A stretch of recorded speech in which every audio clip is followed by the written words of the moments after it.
Welcome to the 2022 Candidates Forum. Let me introduce the election committee who have worked for many months preparing for this election. Beata Olivas, David Mahan, Doug Dorsey, and Bev Kelly is not here right now, and I'm Rebecca Brandon. Each candidate had an opportunity to participate in tonight's forum. The views and opinions expressed at tonight's forum are solely those of the candidates and do not necessarily represent the opinions, policies, or positions of YLOA or its agents. Our procedure tonight: each candidate will answer randomly selected questions prepared by the election committee, as well as written questions collected from the audience. Each candidate will have 2 minutes from the time I stop asking the question to respond to each question. The order of the candidate response will rotate. The same candidate will not have to be the first one to respond. The last question will be asked 10 minutes before the meeting is adjourned at 8:30, regardless of any remaining unanswered questions. Our candidates are Kathy Miller. You raise your hand, Kathy, so they see you. Randy Sachs, Cheryl Bloom, Ken Sartain, Preston McGill, and Steve Carlson. Is there anybody who still has a question that they would like us to pick up? Anybody have a written question? Okay, we will get started. I'm done. Thanks for your help, Steve. You're welcome. Our first question: what does your experience or skills bring to the Yosemite Lakes Owners Board of Directors for the betterment of the association? Steve. Hi, thank you for coming. Okay, is that better? Yes. Hi, my name is Steve Carlson, and I'm relatively new to the community. We've had our home here since 2016. We retired in 2020, and promptly the COVID-19 hit, so we were secluded like everybody. So anyway, what I've done, I've always been in food service management since the time I was pretty much 18 years old. And the last 35 years, I worked at Redwood Christian Park, a Christian camp and conference center in Boulder Creek up above Santa Cruz. So we lived in the Redwood Forest, and I managed the food and beverage department. We had, I managed about a $500,000 budget. We had 20 to 25 employees. I've also worked for a catering, industrial catering company in Silicon Valley, where I supervised 12 cafeterias. I was a catering manager for them. I catered executive lunches for six executives, up to a picnic in the park for 6,000. So I've got a lot of experience, and I think my experience points to our restaurants, and that I think I can add a lot of value to what we're doing in our restaurants, and turn us away from the large subsidies that we're now paying for our restaurants. I've always worked well within a management team. That's been where I've excelled, I think. And I really come into this. Time's up, Steve. Okay. All right, thank you. Cheryl? Can you repeat the kind of question? It's your introductory questions. What does your experience or skills bring to the Yosemite Lakes Owners Board of Directors for the betterment of the association? Okay, well, I do have a background in business management. I have worked in architecture, engineering, escrow, and also worked partially in educational field for 8 years. Within that, I held a management role and came up with new ways of technology to manage our not only students but training, and also manage all of teachers, and doing it virtually online and managing and coming up with different techniques to collaborate with all of the information that we needed to collect from our students and staff. So what I do a lot for our association is I research. I spend a good amount of time reading, trying to understand, looking for clarification. I'm dedicated to our community. I love it here, and I appreciate everything about it and want the betterment for everybody in our community, every single one of us. And I enjoy the people and wanting to help people however I can in that realm as well. So I'm dedicated to being here and wanting to do a full review of how all aspects of our association works and listen to our homeowners. I did a survey and got really great responses back, and I think that listening to our homeowners is the #1 priority. Thank you. Ken? Hi, my name is Ken Sartain, and I've been a resident of YLP for about 8 years, I believe. Prior to retiring a few years ago and moving here, I worked at Stanford University, and I was a manager there. Large number of people were under my supervision, large budgets, had to collaborate with the whole range of people from technicians to engineers to PhD students, visiting people from different cultures from all over the world. So quite a lot of exciting experience there. And then I've been on the board, I think most importantly now, for 4 years. This is, I'm going for my 3rd term. I have learned a lot about the association. When I first came in, I basically didn't know a lot. But through, asking questions, going out into the field and seeing what's going on, talking to the manager, talking to the employees, by now I've got a full, in-depth picture of the operations here at YLP. I understand every facet of the business, financials, pipeline project, roads 30 project. seconds. So I think I'm very well qualified to carry on the work that I've been doing. I volunteered a lot of my time, as many of you know, and I want to continue doing that, working towards bettering the community for everybody. Thank you. Kathy? Hi, I'm Kathy Miller. It's so funny. When I was driving down here, I was telling Randy, I'm nervous. And then I thought about, Kathy, you've been a nurse for 40 years. You supervise the care of ventilator-dependent patients. Nobody got to die when I was on duty, and here I am nervous. Will somebody take my pulse, please? But anyways, it helps me to joke a little bit, too, to get rid of the nerves. Yes, I've been on the board for 2 years. The first year I was on the board, I was the secretary for Mile Away and also YSPUC. I was also on the YSPUC board. I've been on the governing documents committee for 2 years. I was on the election committee last year. This year I'm also on the equestrian committee and also on the Trails and Rec committee. My experience as a nurse, basically that's all I know how to do. And you can ask my husband who's in the back, I'm not a very good cook. It's true.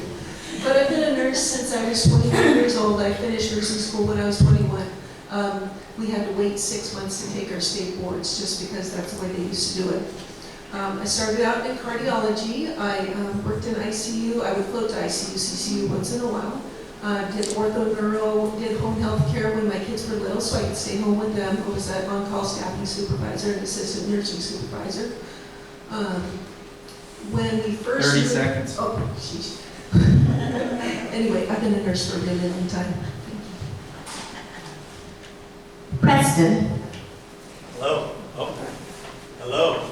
Okay, hi. So the question again was, what skills do I bring to the association, more or less? Okay, is my mic working? Push the button. Oh, thank you, Steve. Okay, hi. Whoa. Okay. Hi, everybody. I'm going to start my timer. No, you go by my timer. Okay, it already started? Yes, it started. Okay, thank you. Sure, yes. I have 90 seconds left. I have about 12 years of energy experience. I am a Fresno State native. I'm from the Central Valley. I've worked exclusively in energy project development for 12 years. I've helped lots of community service districts like ours, which is essentially what YSPUC is. A lot of similar other HOAs, water district governments, municipalities, understand what they're spending on energy, just like a lot of people in the park have energy. At some point you met with a solar consultant. I do this for businesses. We're talking tens of millions of dollars and large projects, things that you see like at CSU Fresno and school districts and the like. There's not a lot of it here in Eastern Madera County because there's not a lot of business opportunities. So you would see very similar things to what I work on at Madera Wastewater Treatment Plant, which has a 1 megawatt thing. Really, I would say that I bring a younger perspective to the business world. I understand that a lot of people in here are retired. Based on the last census, the average age is trending a little bit lower than what it was. And so I'm interested in a lot of things that I don't want to say differ from the older population, but you know, 30 seconds. we all know that we're not like our parents and we like different things. And so I would bring a perspective that is not currently available to the board.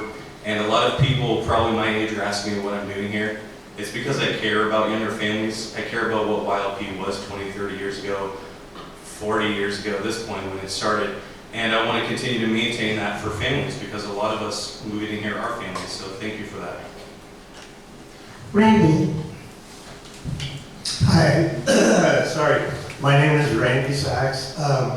Most of my background is in business management and negotiations. I think that serves me well as a board member. I've been on the board for a year now. I also serve on the ECC committee, the DASH committee, and I also serve on the Eastern Madera County Foundation Board, as well as the Measure T Citizens Oversight Committee. And part of, I think, what makes me a good board member is I listen to all opinions. I do not make a decision before I've listened to everybody and understand the proposal at hand. I play well with others. You will never see me lose my cool or start yelling at another board member or a member of the association. I tend to be pretty level-headed, and I think that's a worthwhile skill. The board deals with a lot of complex issues, and it's great to have people that are willing to think outside the box, and especially to hear all of the opinions before making a decision. I don't ever walk into a board meeting knowing what I'm going to do. Thank you. thank you, all of you. Now you know when I finish the question, your 2 minutes begins. The next question is, what do you anticipate? Just a second. We are now We are now on the numbered questions. We said we would say the number before we read those questions. The first one was not numbered because it was the same question for everybody. We're now going to be skipping around amongst the numbers.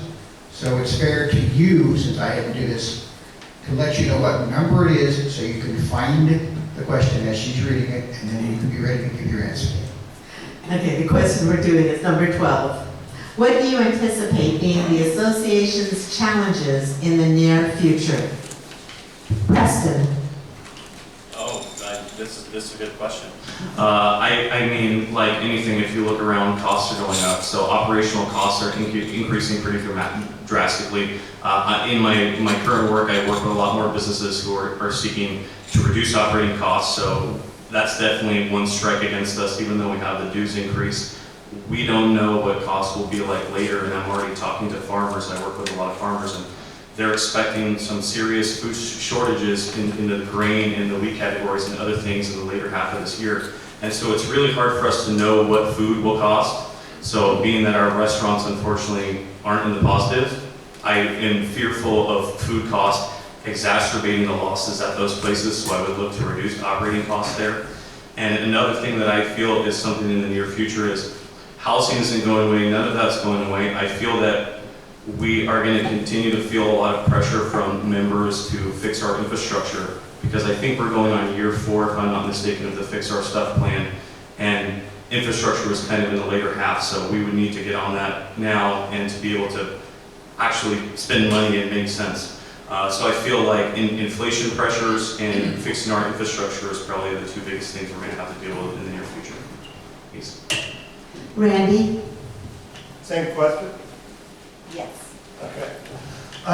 Well, I agree with some of what Preston said as far as, I think the roads are a really important thing that we need to make some progress on. I think it's frustrating to the people of the association to keep hearing about roads and understand what we're spending on roads without seeing a lot of progress. And I have some ideas about how to get that process moving a little more quickly, maybe with some cooperation with the county. And there's also some state money available that we may be able to access. So I'd like to see more progress there. Steve?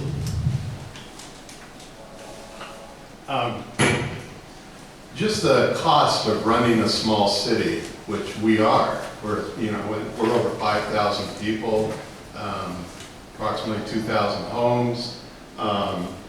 We've got there's going to be on the ballot in November an initiative to raise minimum wage to $18 an hour by 2025. So it's not stopping anytime soon. And the cost of medical, the cost of retirement packages that the government's requiring us to do now, you add about 30% more to our hourly wages that we're paying. So it's adding up and it's going fast. So that's kind of my economic. I agree with Preston. There's a lot of young families. I don't see, all of a sudden you're seeing more and more kids.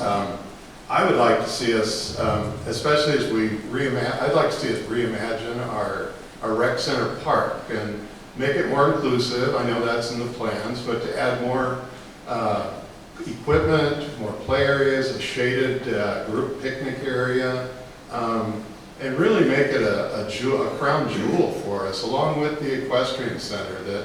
That's the first thing most of us see when we drive in. So and it kind of, it's okay, I guess. I'm not a horse person, but I think it could be a lot better. I'd like to see us in the future, with the kids, let's see if we can do a swim club. Let's see if we can do Swim Less, the equestrian camp, a youth golf league. Let's see if we can do something like that as our kids, we get more and more kids here. So that's kind of my 2 cents. Cheryl? Thank you. I want to apologize if I'm a little out of sorts. My sick dad called me before I'm coming in here, so now I have to fly back out to get him tomorrow. He'll probably become a Californian next week. So anyway, my sister and I will take care of him. But sorry about that. But anyway, to this, inflation is obviously a big thing, and it's on all of our minds. It's affecting all of our households.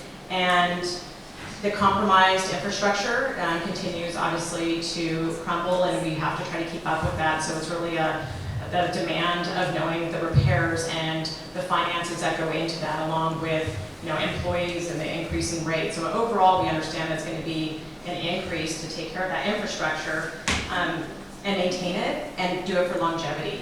But the other thing too is I don't want our retirees and those who are on fixed incomes who've been in our community for a very long time, I'm thinking about them too, not just, obviously I'm a mother, I have 3 children, but I'm looking for the all-encompassing of our community, because just because certain things are raised doesn't mean that people get forced out, and that breaks my heart to even think about. So it weighs on me looking at those who are on fixed incomes and helping them and making sure that we are that all-inclusive community, taking all into account for that.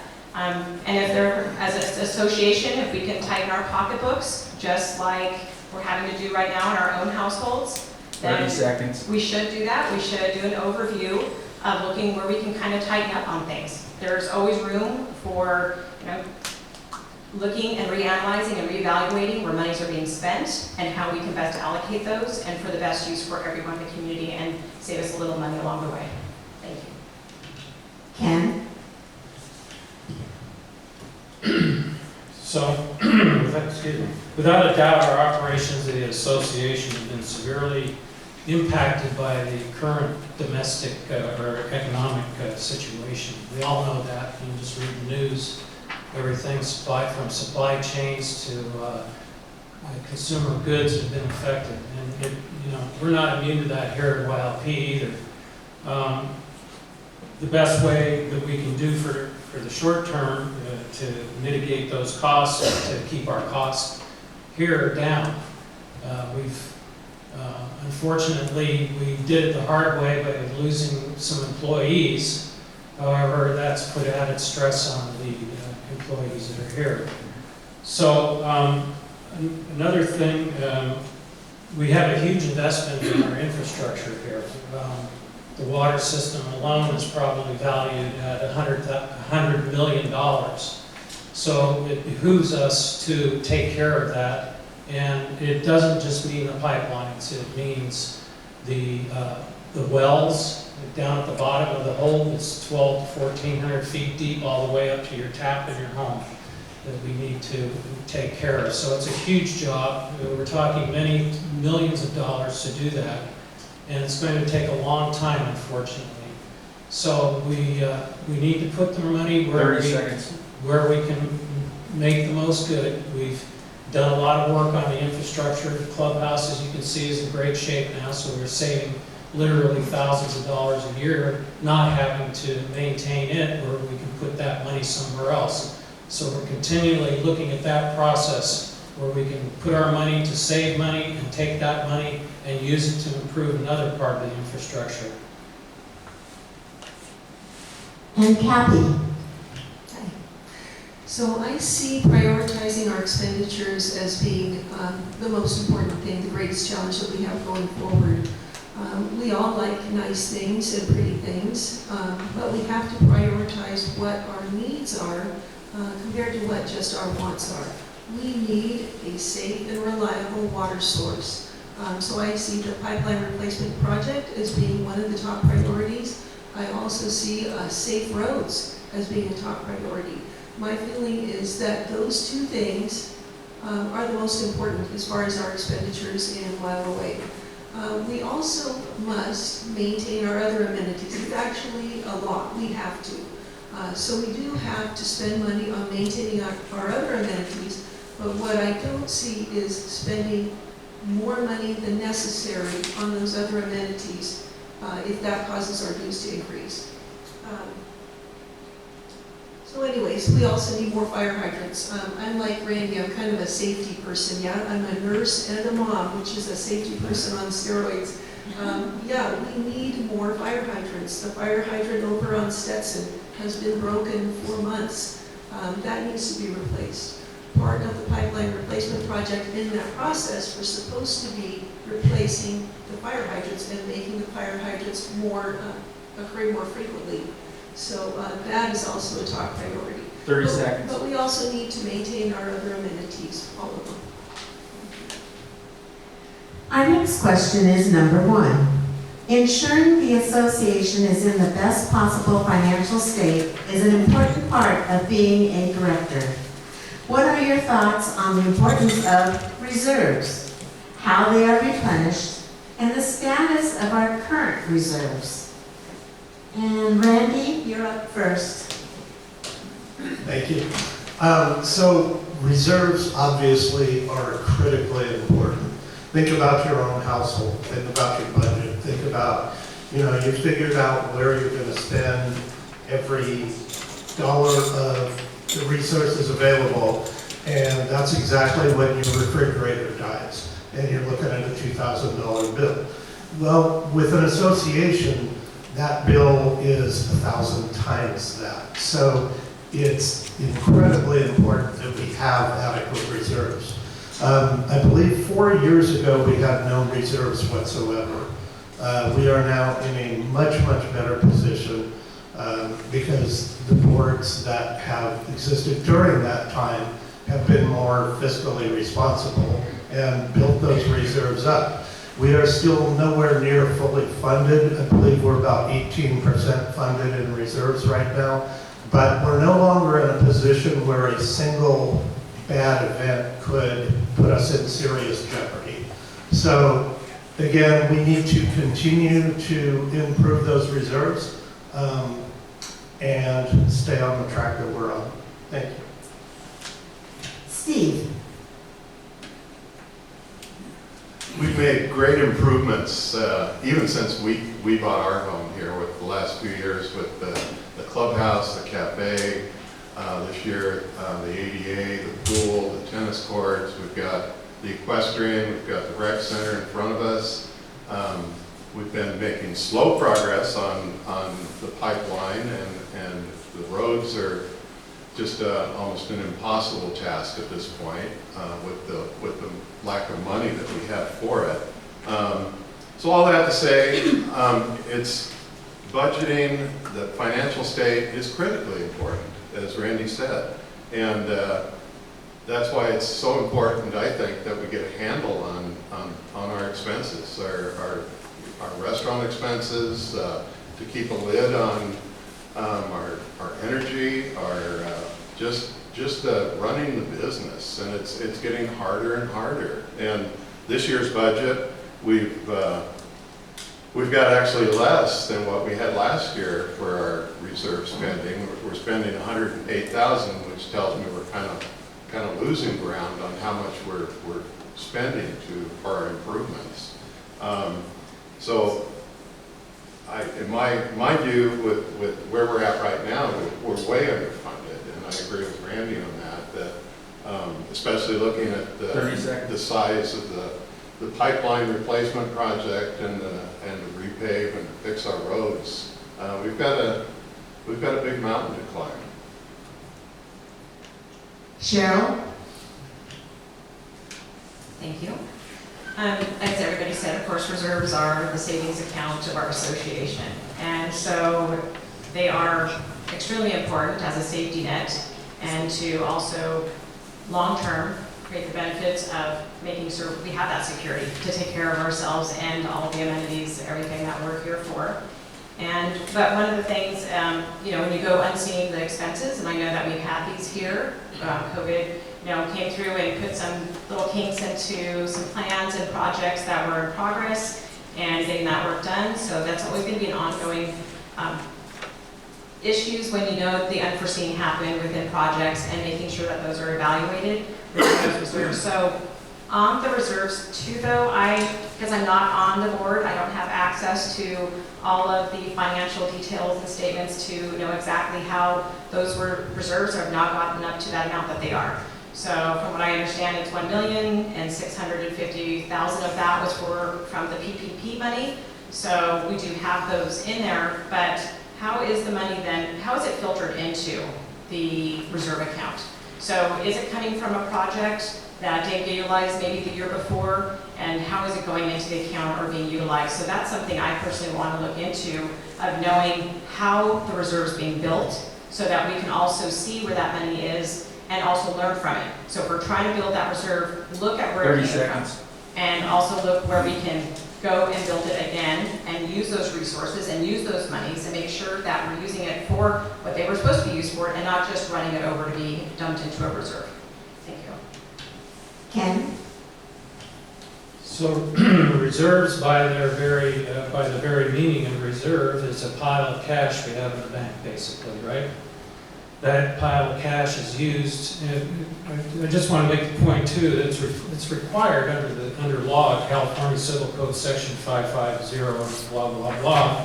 But it's a serious sort of thing.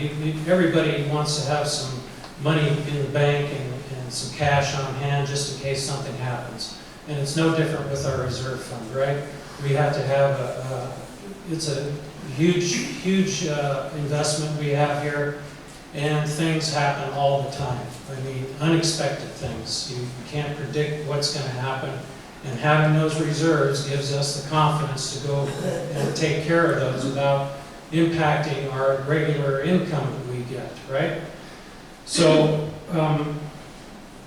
we've done a lot of improvements with getting our reserve funding increased in amount, but we've made a huge amount of strides in fixing our amenities, the cafe, clubhouse, and such. And we used some of the reserves to do that, but we're able to because like I said before, because if we 30 seconds. spend some money, we can save money. So that's exactly what the tact is that we use now. The more that we can fix, the less we have to spend on them to maintain them, so that helps build up our reserves also. And I want to tell you that I am committed to increasing our reserves and getting to the point where we're much more comfortable than we've ever been. And that's my commitment to the reserves. Thank you. Kathy? Hi. So our reserve money is supposed to be spent only on maintaining our amenities, our currently existing amenities. So remodeling the structure where the Fairway Cafe is, the golf course, the pool, the tennis courts, stables, etc.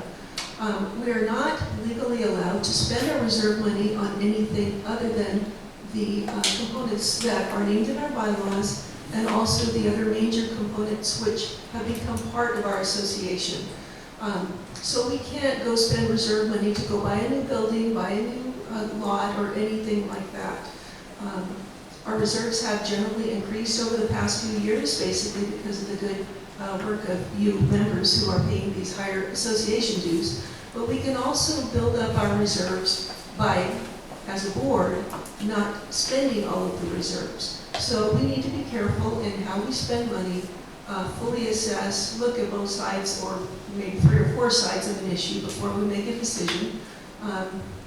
So that's the 2 obvious ways that we would build up our reserves. Of course, our dues increasing, which they have, and also the members of the board and the management not spending everything that's in their reserves. Preston? Hello. I'm just going to start off with smart spending. We can spend what we want, but what does it matter unless we know where it's going and what it's doing? The reserves are low and has historically not been funded appropriately. This is compounded by serious maintenance issues by not having cash on hand to fix issues, hence the definition of reserves. I feel it's important to fund the reserves after the road and water system have received long overdue attention. So I said I feel it's important to fund the reserves after the road and water system have received long overdue attention. I feel we need to give more money there. So like what's already been said, we need to understand where that money is going, because the reserves would be used to fix the road and water because it already exists and we must take care of it. Any spending on things other than that increase the quality of water and roads take away from the basic quality of life here in YLP and what people soon realize after they live here for a while. Oh, my water's brown. Oh, the road's broken. The current reserves, although lacking, can be boosted by reducing operating costs. I mean, really, there's 2 ways. We can either increase the dues or we can reduce spending. That's it. There's no other options. There's no secret sauce. We reduce what we're spending. We make smart spending. We reevaluate decisions that we've been making to try to squeeze more money out of things. I do this all the time, right? So I am a financial analysis person, basically for millions of dollars for a business to say, hey, stop paying PG this money. You should do this instead. That's essentially what we need to do with all of our dollars. We need to say, should we continue to do what we've already been doing? Maybe not. Maybe it's not a good plan. Maybe spending less over here and putting more in the reserves, or I don't want to say increasing the dues, but really we need to look at reducing operating costs before we go and ask for more money, which I feel was not necessarily done the last time they did that. That's one of the main reasons that I'm here, is trying to protect us, because I am a young homeowner, first-time home buyer, sole breadwinner for my family. Thank you. Okay, we are now going to deviate from your list. We have 6 questions from the audience. You do not have these down in front of you.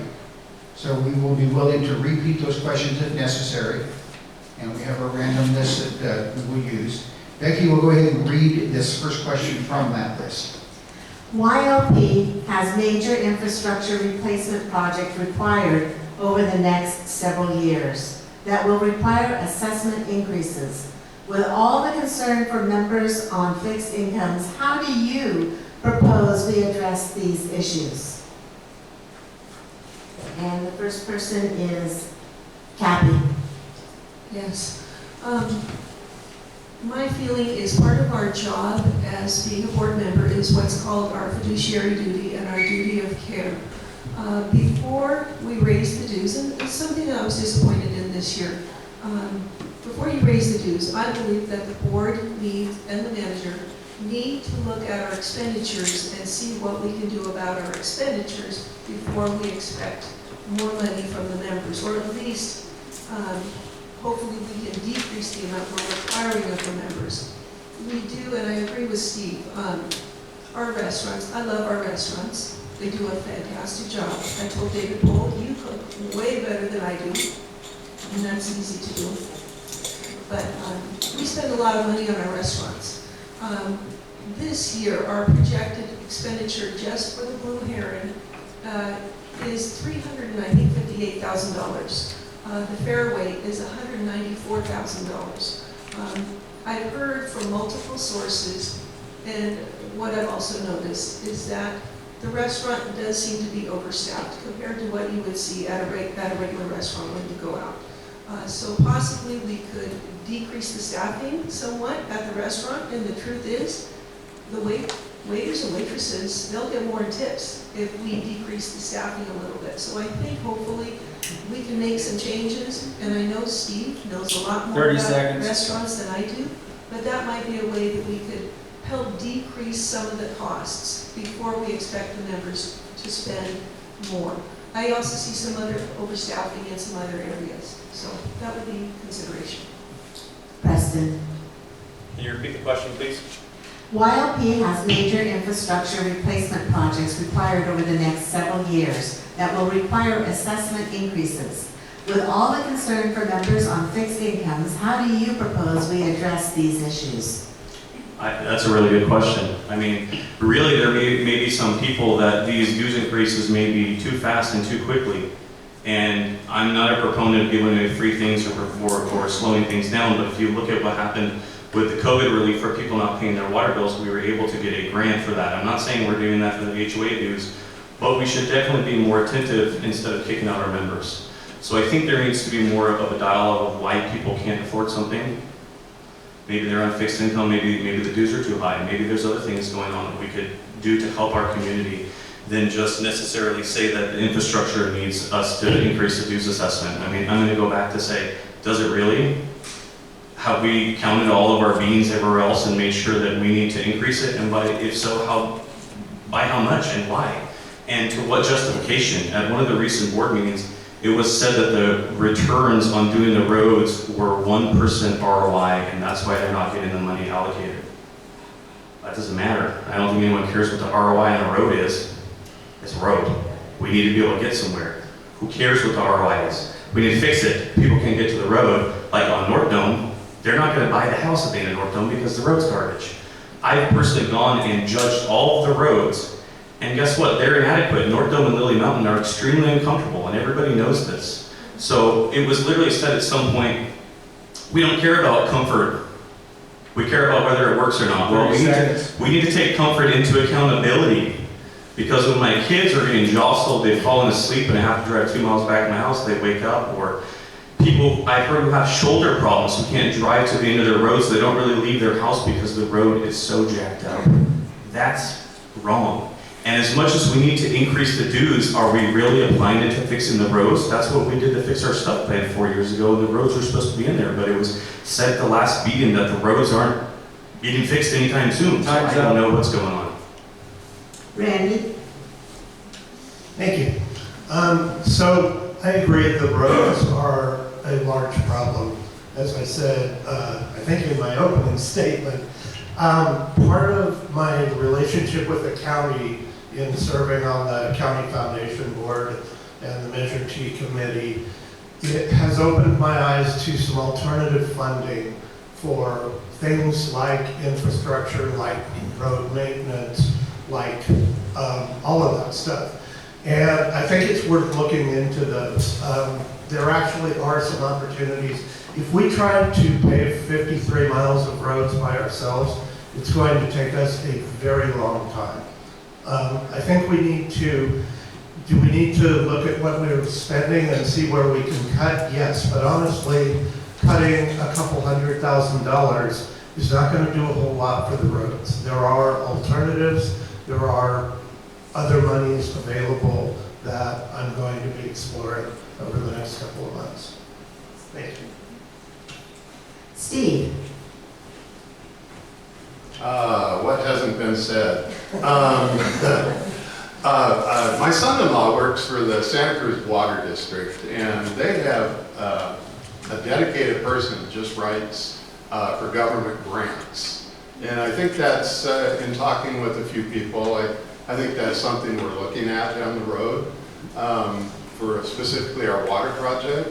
Maybe we can get some federal, maybe we can get some state help with that, but you have to do the homework. And I think we're, from what I understand, we are thinking about that. The board is looking at that. And the same way with the roads. I don't know if there's, I just don't know whether there's state, federal, or even county money that we could access to help us with the roads. But beyond that, I look at just the sheer cost of how many miles we have, and it's daunting. You know, the estimates come in at $1 million a mile to repave our roads, and we have 52 miles, and you know, we've got currently about $1.5 million a year we're dedicating to our general spending and for repairs. I do believe once we finish with the equestrian center, with the park, then we'll have a pretty good bucket of money every year that we can go after the pipes more aggressively. And along with doing the pipes, maybe we just start knocking out, you know, a section of road at a time as we put the pipe in the ground. That's all I got. Cheryl? Thank you. In regard to the assessments, I think that we not only need to look to the future, but kind of look to the past as well. So in 2019, our dues were increased, annual of $263.16. I'm gonna get a little boring, sorry with numbers on me, but, and then in 2020, not $79 annually, 2021, $83, and now we're at $87 for 2022. So we should learn from what these increases were supposed to be maybe used for. At the time, it was promised with the Fix Our Stuff that these increases would be for the clubhouse, and then that would be in 2019. Again, I know COVID happened, so everything kind of got pushed out or pushed back a little bit from being completed.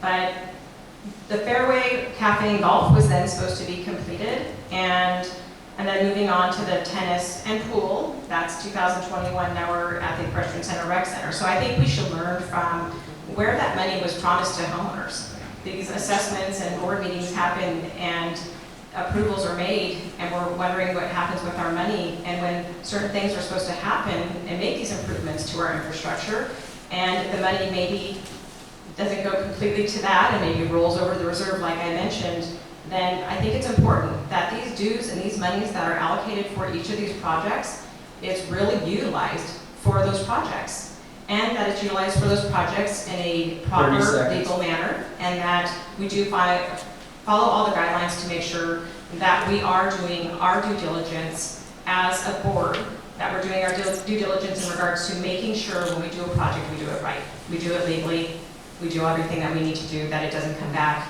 and bite any of us, not one of the homeowners. Thank you. Ken? So, folks, I'm probably not going to tell you what you want to hear, but I will tell you what the truth is. And the truth is that we have done a lot of work in the last 4 years. We've utilized all your dues to their fullest extent, the best way we could with what we got.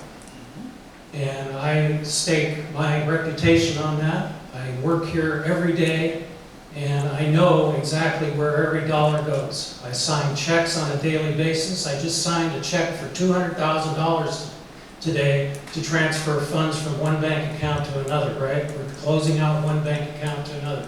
So I know exactly what and where the money goes. I look at all the receipts. The money is being spent wisely, smartly, and we will continue to do that as long as I'm on board.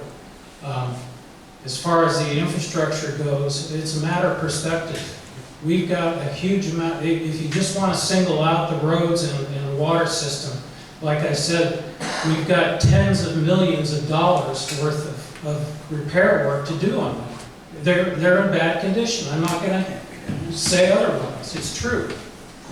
But we cannot support that level of funding for those projects with dues. It's impossible.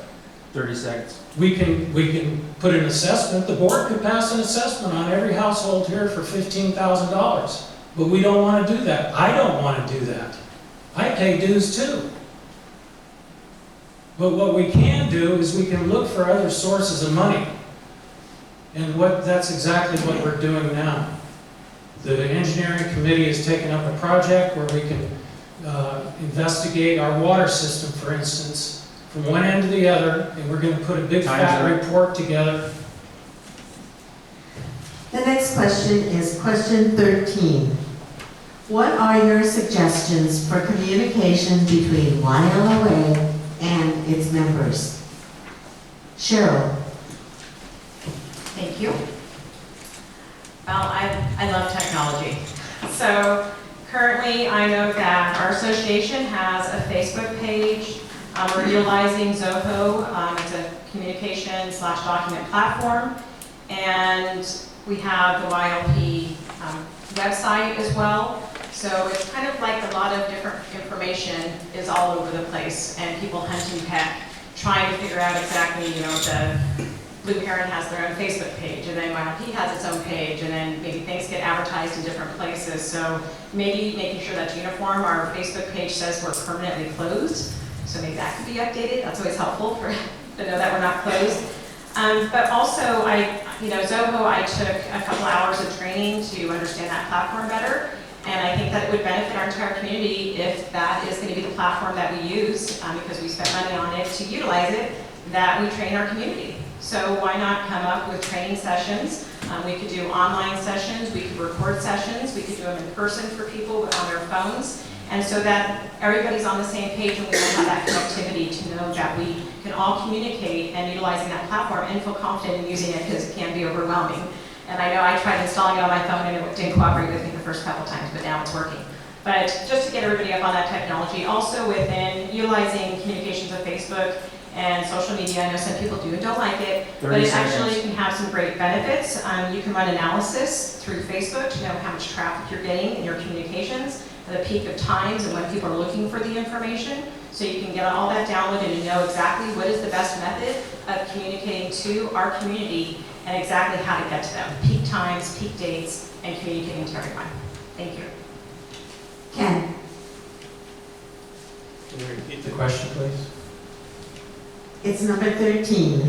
What are your suggestions for communication between YLOA and its members? Okay. Yeah. Originally, when I came here, I became the chairman of the communications committee. Unfortunately, I found that I could better utilize my experience in other areas. But I still recognize the importance of communication. I think it's one of the top issues that we have here. I think a lot of misunderstanding and bad information gets pushed out to the residents here because of the lack of communication. And it's on our plate, the board's plate, to make that better. And I think it's important to use every venue and every method we can to get the message out to people. We don't have, unfortunately, we don't have a lot of people that participate, okay? We just mostly want to go home and get in our homes and do our thing, and that's it. And I'm glad to see that we have a pretty good crowd here tonight so that you can learn about these things. But definitely, what Cheryl's speaking of, Zoho is a dedicated method for reaching every homeowner, but you have to sign up for it. So I encourage all of you to do that. Social media is very unreliable, very unreliable. 30 seconds. So I encourage you to, so to speak, get the information from the horse's mouth. You will always get the correct information if you get it from the association. And I'm more than willing to engage each one of you, anybody. I get emails from people a lot of times. I just got some good suggestions the other day from people. So I think it's very important. We're going to be working on that. Thank you. Kathy? Some of our communication has improved over the last couple of years. YLP Live, the Communications Committee, and Zoho. Much of this, as I'm reading part of this, and I want to flatter William Miller back there, because much of this hard work has been done by William Miller, and he has brought a great deal of improvement in our communication. There were difficulties in communication, especially during COVID. We had staffing shortages, phone calls weren't being picked up, emails were not being answered. The staff is back here full-time, so that has improved. Although I still think that there's areas of communication that are not occurring adequately. Last board meeting, there were some communication issues. Some of the members of the association brought forth some of those problems, and some of the problems are sometimes emails are still not being answered by the management. Sometimes phone calls are still not being answered by the management, and we need to improve in those areas. I think that communication toward the members during the board meetings can definitely improve. I've heard members yelled at in board meetings. I've heard board members yelled at. I've been yelled at. That is not effective communication. It's not professional communication. I definitely believe 30 seconds. that needs to improve. The board should follow up with members when they bring a concern to the board meeting. I know so many board community members, they come to the meeting, they speak during members' comment time, and then they don't get any response. And I'm sure some of them leave that meeting feeling as if they're not heard. The truth is, several of us board members are taking notes, and especially our board secretary here, Randy, is definitely taking notes. But I also take notes during all of... Time's up. Oh, sorry. Preston? Oh, sorry. Hello, okay. A lot. I have a communications bachelor's from Fresno State. I was in pre-law for a lot of time, and I worked on a lot of interpersonal communication, so we are lacking. There's a big disconnect between where people are and where we're putting information. I drive past the marquees all the time. It's blank. Why is the marquee blank? It doesn't make any sense. It makes no sense. Why is a message from last week? Doesn't make any sense. The texting thing works pretty good. We need to have more of an open forum, like we had the town hall, but we need to have more of those more frequently. We honestly, and I hate to say this, but to get over wherever we've been, we need to have a venting opportunity like a Catholic priest. So without making judgments, we need to have people come in and air their grievances. I'm a Seinfeld fan, and I'm not going to get too silly, but it's like a Festivus thing. And that's the only way a lot of people who gave up are ever going to come back. If we don't give them the opportunity to say all these things that piss them off and to go, yes, we understand you, we understand how you feel, they're never going to participate. How does that work in a relationship? It doesn't. So we need to fix that, and we need to give an opportunity for that to take place. We need to continue the online stuff. I mean, everybody's on social media. As much as we want to abandon it, I mean, we need to take over and we need to take the reins back. That's why everybody's talking around, because you can't point to a direct post where somebody can get in there and set things straight. Sometimes they do, but we need to definitely be more on top of that. I don't know the full responsibilities of the communication committee, but I feel like that would fall within there. We need to make better use of our bulletin boards like the marquee. I personally think we need to set a community liaison, kind of how the census denotes areas. Northtown has problems, Long Hollow has problems, Lily Mountain has problems. Sure, we're a community, but there are regional problems based on the streets. There's water problems based in certain areas and more other areas. People in Northtown are way more concerned about the road than they are about the equestrian. So there are regional problems. Thank you. Randy? Thank you. As others have mentioned, there have been some improvements. There's always room for more. I know William has been working tirelessly, and honestly, every time I've made a suggestion, he's been totally cooperative. I think, you know, we're all different, and people like to get their information on different platforms. I think a one-size-fits-all social media app or platform would be great, but I can tell you right now, not everybody's going to use it. So things like YLP Life that comes out every Friday are important because some people get their news that way. The website for YLOA, although it could use some improvement, actually does have a lot of information on it. And there's now a ticker on it that talks about very recent things. So things are improving. The Communications Committee has come up with a great welcome packet for new residents.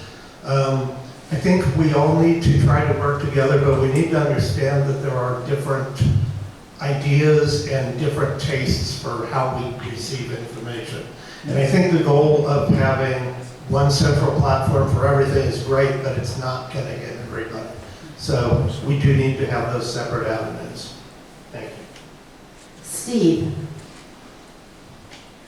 Yeah, I agree. I tried loading the Zoho, and unfortunately my granddaughter wasn't here to help me, so I had to return to William's detailed instructions.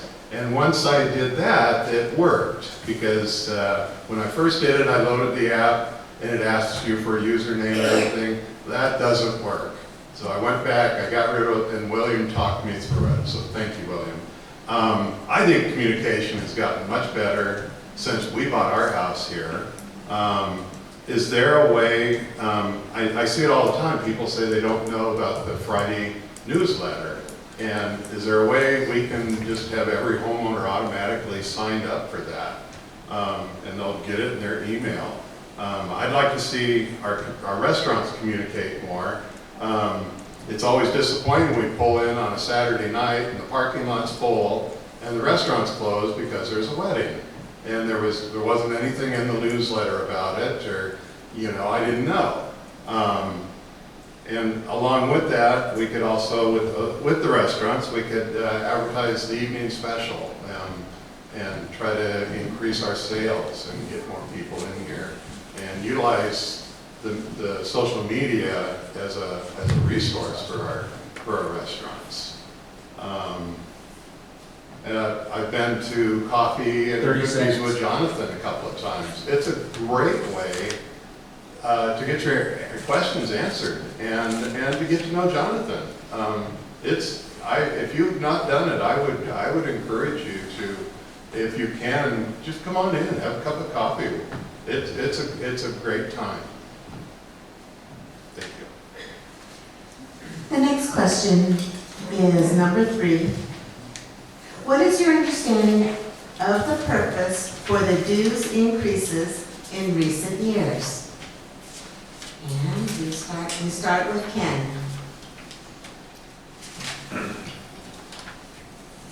I like this question because I absolutely do not like dues increases.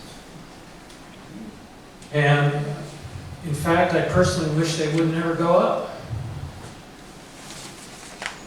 Or maybe they could actually go down.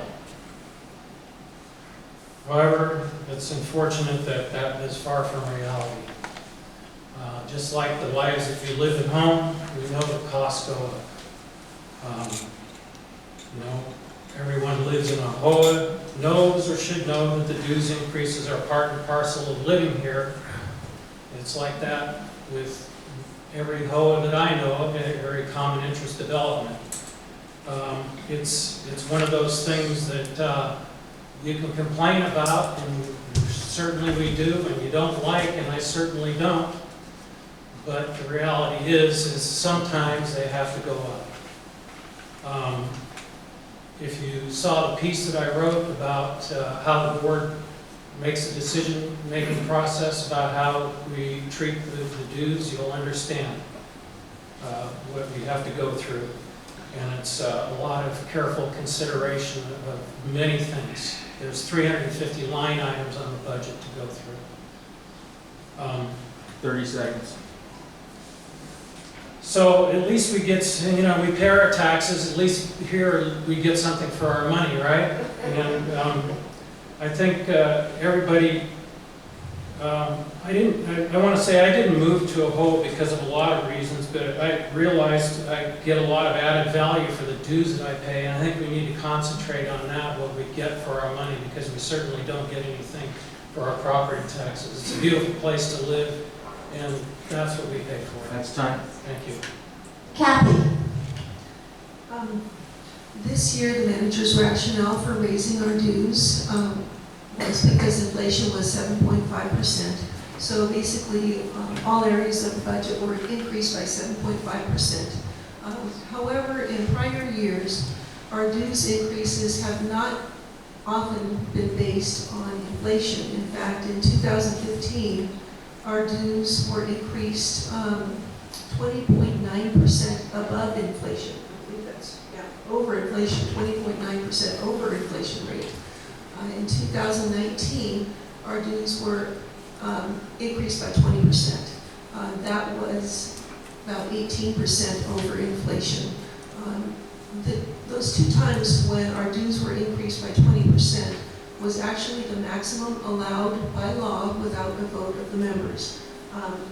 So hopefully inflation will decrease as the year goes on. I know it's about 8.6 right now, but most economists do expect inflation to decrease as the year goes on and hopefully be considerably lower by December.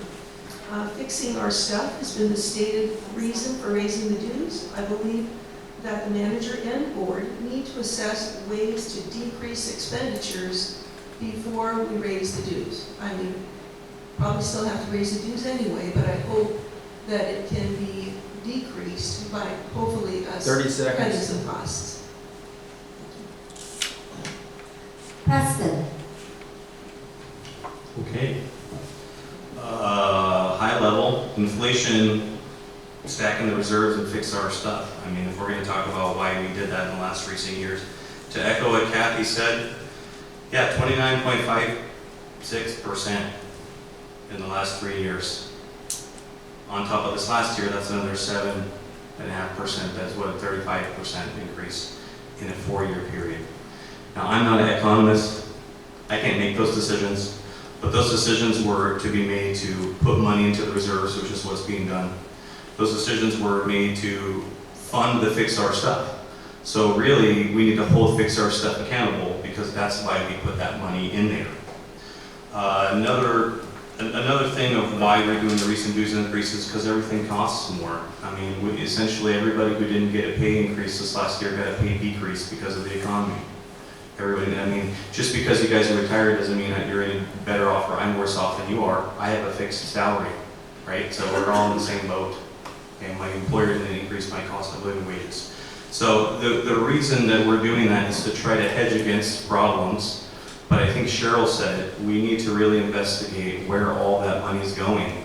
And at the end of the Fix Our Stuff plan, do we need to continue to put that money in there because the original plan was to stop? So that means in the next year or two, we would actually have our dues go down. And I don't think that's 30 the plan. seconds. I think there are opportunities in operational cost savings that we can significantly reduce the impact of the dues increase. There are things like, I don't know, to throw things out under the bus. I mean, the road's getting $298,000 on the approved budget for next year. Right next to that category, you have security getting, I think, $356,000. I don't make those decisions, but those two numbers next to each other don't look Time's good. up. Randy? Well, hate to sound like a broken record, but yes, costs do go up. And the last few years, well, the last couple of years have been very modest increases. And I don't like dues increases either. I would much rather have them stay level. I think to expect them to go down at this point is probably not realistic, but who knows? If we get to a point where that's possible, I'm sure we would do that. I don't expect that, however. Inflation is at record highs right now, and all the reports I read this morning indicate that it has not peaked yet, so it's going to go up more between now and the end of the year. As things cost more and we're involved in fixing the cafe and fixing the clubhouse and fixing the pool and all of those things, everything gets exponentially more expensive. For example, the paint to stripe the roads is up well over 100% over a year ago. Our dues are not up over 100%, and be thankful for that. But as costs go up and we strive to fix our amenities, which, as Kathy pointed out, we are required to do, sometimes the only answer is a dues increase. I will continue to work 30 seconds. try and find other ways to do it. But basically, that's what's been happening. Thank you. Steve? Yeah, Preston mentioned it, and our dues have gone up 60% since 2016. And my take on it is that the dues were kept low for many, many years here, and the facilities lagged, and we didn't put money back into the infrastructure. I'm not pointing fingers, but we're having to pay the piper now. And when we bought our house, we came in and Leighton was the general manager then. He welcomed us with open arms. We had a wonderful time with him. But little did we know that the place was almost bankrupt.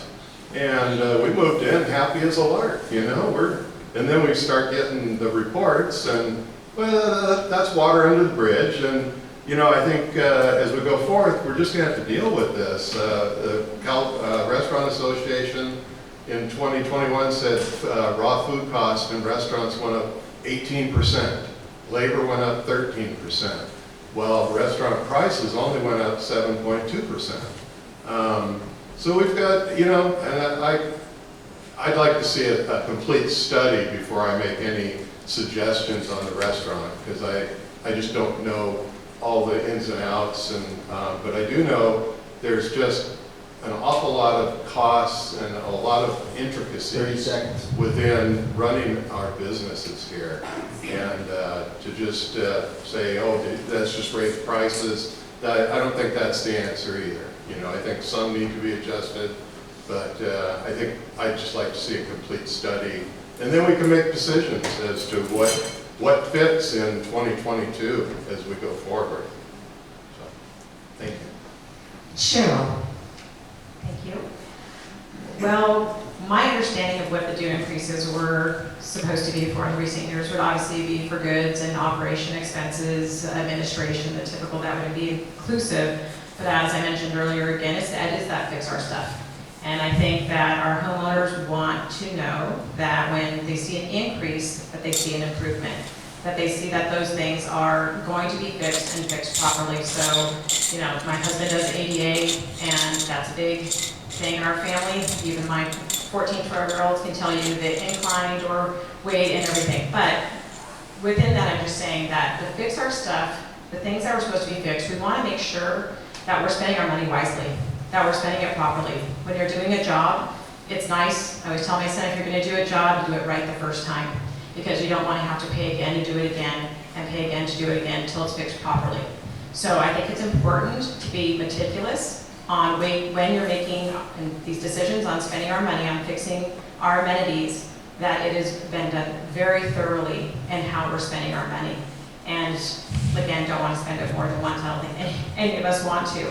So, but within that, the overview of our deteriorating entities or the amenities and looking at everything, you know, we want to see that. It's nice to drive by and look at, you know, nice paint, nice floor, but we have to look at the long term as well and making sure that I did a survey. The number one thing 30 seconds. by everybody's, I got 150 people to respond, but it was the water. It's the water in the pipeline. That is the number one priority to our residents, and secondary to that would be the roads that they wanted as well on that. So looking at that, making sure the monies that we are collecting on those dues are being spent and used properly and effectively. Thank you. We've been at this for halfway through. Candidates, take a breath, relax. I just want to inform the audience, we are pulling these questions blindly out of a box. We have, Or out of the hat. out of the hat, okay. We have poker chips. And we're doing them in order of red, white, and blue. And we don't know which one is going to come up. And now we are going to get ready to do another community members question. And I know these are a little harder because you haven't had a chance. Give me a second. If you see me fumbling with these, it's because I have to pick out a red one, and then a white one, and then a... So if you see me pick up two and drop one, I have to get one of the right color first. I'm not looking at the number. It is totally random. Okay, you ready? Here we go again. Here's a community question. There has been a lot of progress in the past few years. What can you offer to keep that progress moving forward, especially concerning the positive change in finances? And that starts off with Randy. Thank you. Well, there are obviously a lot of ways that the association prioritizes, but obviously, in terms of making progress and continuing to make progress, as I said earlier, we need to continue to fund the reserves and bring that level up since it's only currently at 18%. We are making good progress on the cafe is done. The clubhouse has a few things left to do, but it's getting very close. And as we complete projects, we should be able to direct more money into the other projects and also into the reserves. So that will help to fund those reserves. I think the 5-year plan, the Fix Our Stuff plan, was never intended to fix everything. It was assumed that at the end of that 5-year plan, we would address another 5-year plan because there are always going to be things that we need to do. And that's a good time to take a look at how we're doing and how we're prioritizing and what still needs to be done. So we will continue to do that. Steve. I agree with Randy that we've just made great progress. And I kind of see light at the end of the tunnel as we finish the rec center part, as we do the ADA, as we do the projects that are in front of us, which then in turn I'm sure there's always going to be something that we're going to have to fix or repair, and that would fall more under maintenance rather than kind of the capital expenditure type projects that we're doing now. But I can see, a large percentage of our reserve budget going toward the pipeline and the road projects. And, for my part, I like we've all said, we're in this to try to save expenses, to keep a lid on spending, and but we're kind of being run over by legislature and wages and health and retirement benefits are they're gonna kill us. It's really hard to stay in front of all that. But for my part, I'm going to do the best I can to keep expenses under control. Linda and I raised 4 kids on pretty much a single income 30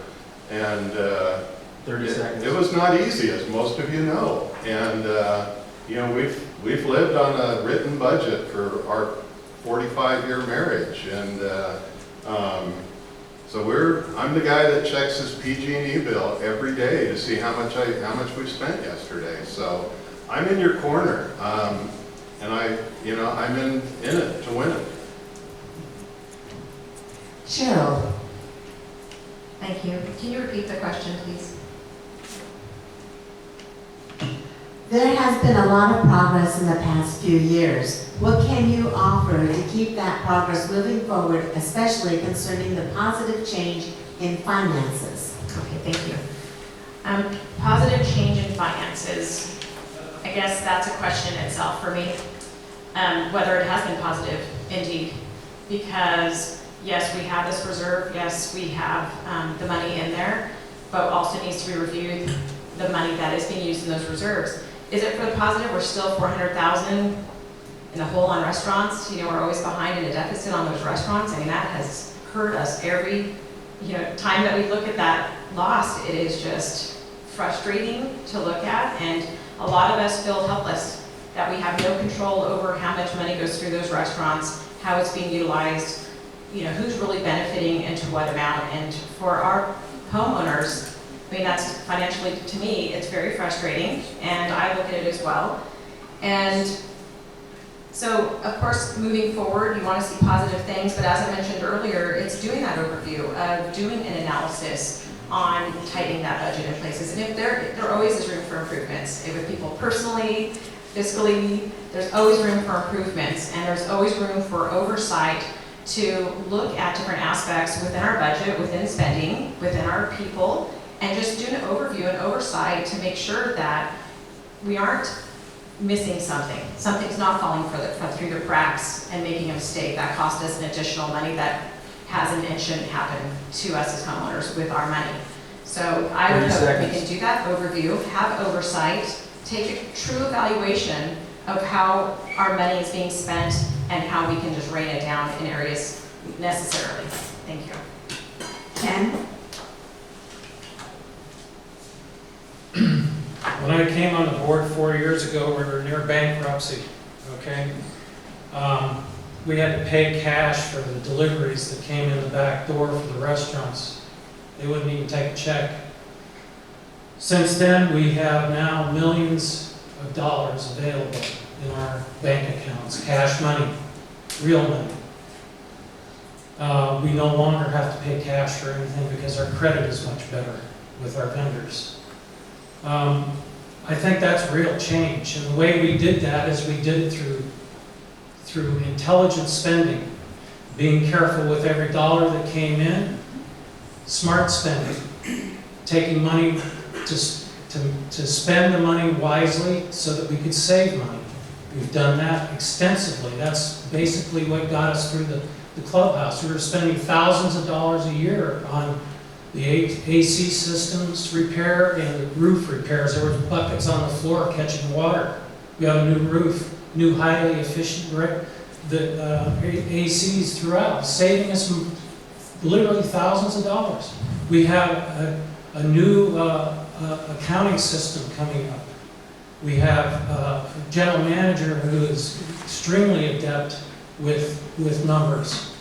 We have a treasurer who is an expert world-class expert in finance. We're very lucky to have him. We have one of the best accounting firms in all of California. We have people here that check and double check. We know exactly where every dime goes. I see the receipts and the checks that I sign almost every day. Things are taken well care of, believe me. Thank you. Kathy? Well, our reserves have been increasing over the years. Thank you to the members, because you've been paying those dues that have increased our reserves. We've had improvements, obviously, in the clubhouse. It looks very beautiful. It still needs some ADA fixes around the clubhouse. We also are still awaiting on some finalizing of some permits on the clubhouse. The Fairway Cafe also has been remodeled. It also is, we are awaiting still some permitting on the Fairway Cafe. The ADA fixes, I think I don't know if they've been done at all, so that still needs to be completed. I'm thankful that we're going to be working on the pool and the tennis courts, because I think of, when you think of the Fix Our Stuff plan, I think of fixing the members' stuff. And the members, they enjoy the pool. Of course, we enjoy going to the restaurants, but I think about fixing their stuff, the things that they enjoy, like the pool and the tennis courts, hopefully this year. We're going to continue with the ADA fixes this year. We really actually haven't started on, but we have money budgeted for the ADA fixes at the rec center and also at the pool. What else? I think that's about it. Preston?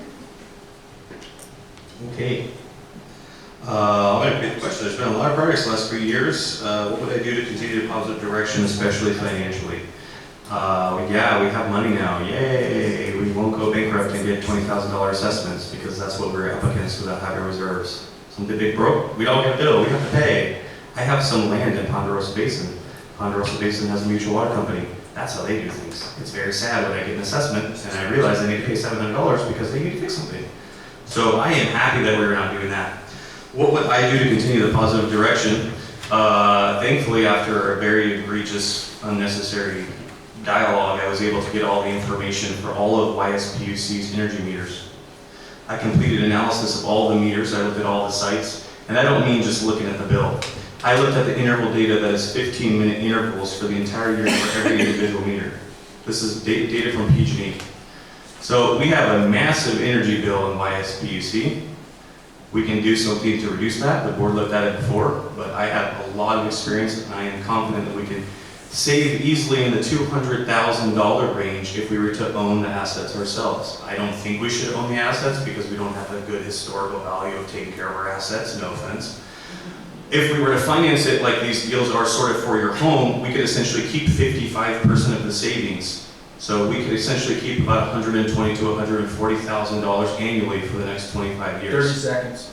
So if we were to adopt solar at a large portion of YSPUC's infrastructure without impacting people's quality of life, we could continue the progress and take those savings, because we already have the money we're collecting through our water bills and our dues to pay PG&E, nothing against PG&E, but revitalize some of that spending, stop spending all of it and put it into other areas. The money's already there. So that's what I would do to continue the forward progress, is fix our energy policy, which is bleeding. Time's up. Our next question is number 10. Our lawyer is in the process of updating our bylaws and declaration of restrictions, DORs, to current law. If there was a wish list, what would you like to see added to our bylaws and DORs? And I'm going to start with Preston. I mean, I'd like to see some of those reduced. I mean, I don't think people like being told what to do at their own house. So maybe we should reevaluate what all those are and if we want to adhere by all of those. I know lots of people that have chickens. I don't have any chickens. I don't necessarily have anything against chickens, but there's a lot of people that believe that we should have chickens, and we tried to rectify that and we didn't get enough votes. So I don't know. There's a lot of things in the rules that people aren't doing and should be doing, or privacy fences that aren't around pools. Did you know that in the DORs we can only have privacy fences that are immediately around a pool or spa unless it's approved by the ECC? So somebody sees a big privacy fence, they go and put one up. I mean, there's just a lot of weird stuff in there, and we need to reevaluate, are we that same community? I think we can adopt some of those rules. So I don't necessarily have a wish list besides reevaluating all the DORs. I would like to see maybe a set of guidelines for improvements to people's homes that don't necessarily involve the ECC. Now, I understand that we want things to look good, but I think that it's a little crazy to have to go and ask for every single thing that you want to do. I think in the community we can come to an agreement upon things that wouldn't hinder anyone's quality of life, and that way you don't need to go ask like a little kid every time you want to do something. So I feel like we can take some of our freedom back by reevaluating our DORs and see if we really want to do those things going forward. Randy. Well, it's an interesting question. I don't have a wish list of things that I'd like added to the DORs. My understanding of changing the bylaws and the DORs is that it takes a vote of 51% of the total number of lot owners, which we've never come anywhere close to getting. So I think it would be difficult. I do think we have some rules and regulations that are somewhat vague, and I would love to see those cleaned up, and I think we are able to do that without getting a 50% plus one vote. There are some other rules that I think maybe should be talked about as far as whether we want to keep them, but again, we may not be able to get rid of them without that vote occurring. Honestly, I'd like to see some sort of input from the membership regarding that, but it's going to be a little tricky to evaluate because we never have very good participation. I wish people would participate more, but thank you all for coming tonight. It's a better crowd than we've had in a while. Steve. Yeah, I'm not a lawyer, but I've read our DORs, and I've read them a few times, and it was about the third or fourth time they began to make a little more sense to me. I would like to see us write something kind of like the old books, you know, like Golf for Dummies. You could have DORs for dummies that, you know, you could turn to fences, and it would tell you what type of fence to put around your propane tank, because they're all supposed to be fenced in, but I see all kinds of different ones, and I can still see the propane tanks, and you know what's allowed, and you know what color can I paint my house? What you know what's the deal with pets? Can I put a pet a catio in or a dog run? Just a simple guidelines that wouldn't replace the legalese of the DORs, but just something easy. Again, I was at Thursday Coffee with Cookies with Jonathan, and there were 2 new residents there, and they were asking all of these kind of questions about what to do when there's a rattlesnake on my patio. Can I call security? Can I put a fence up? Can I cut a tree down? You know, how big a branch? And what do I do? Can we do a burn pile? Do I need a burn permit?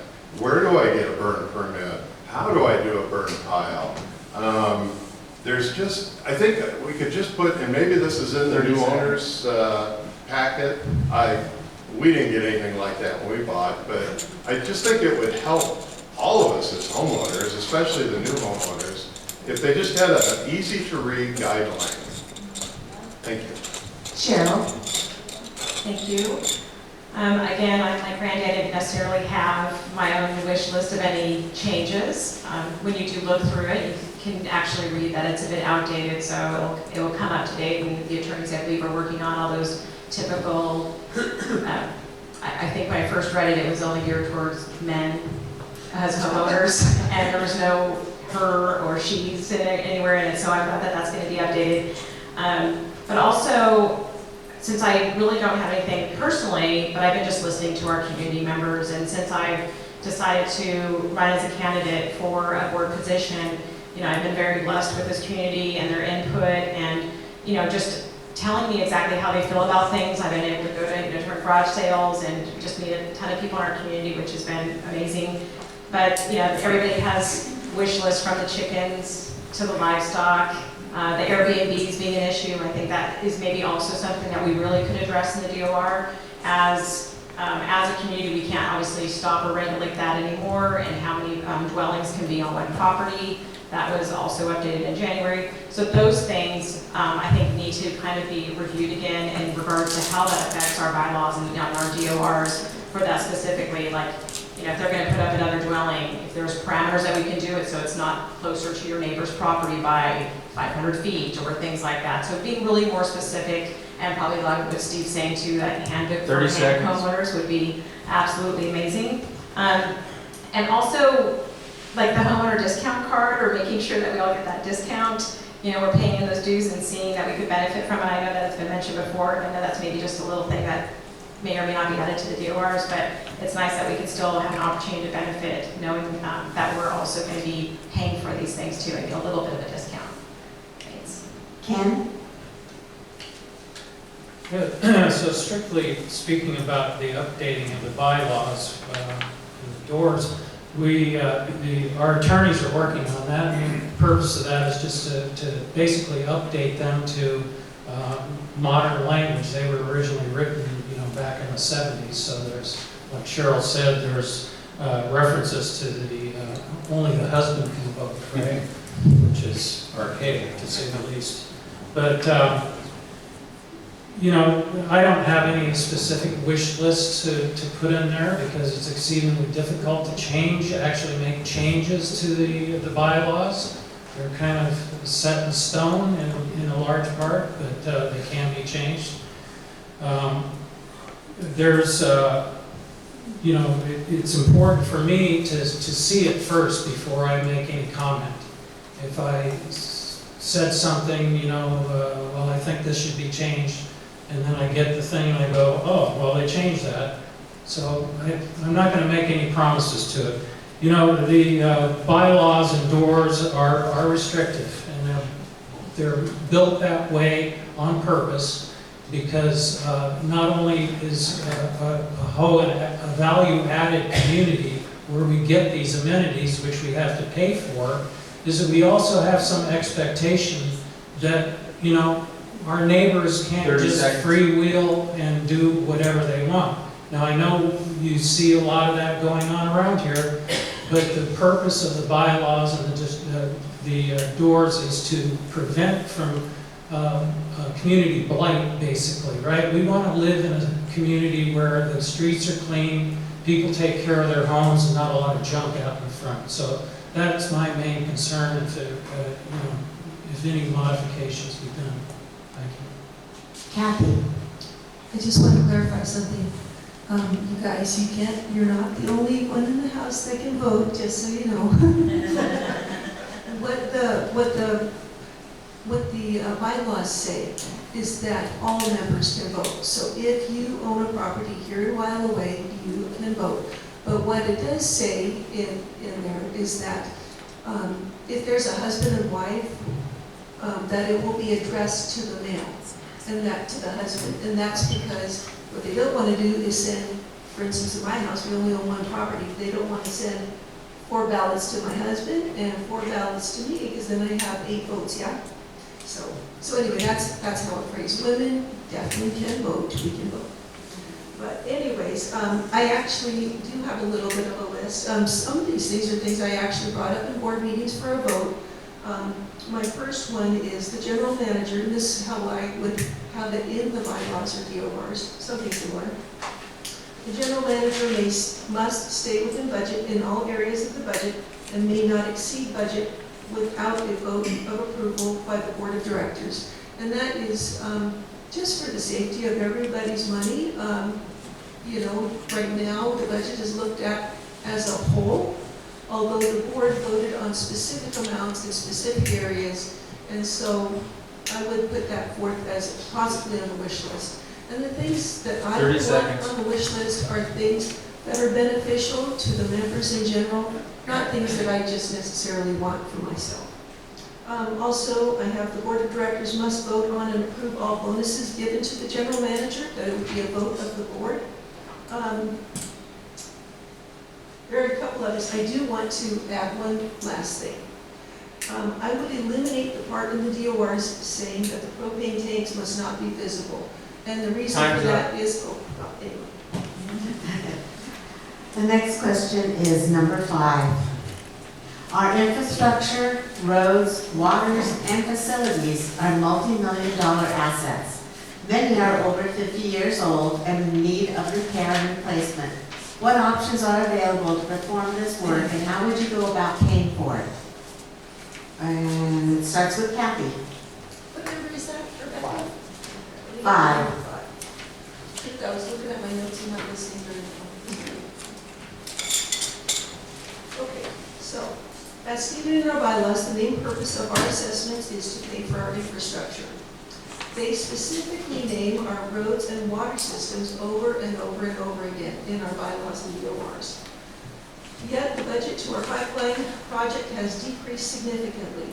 One of the reasons that I voted no on this current budget was, one of the things I didn't like was that the pipeline project had diminished.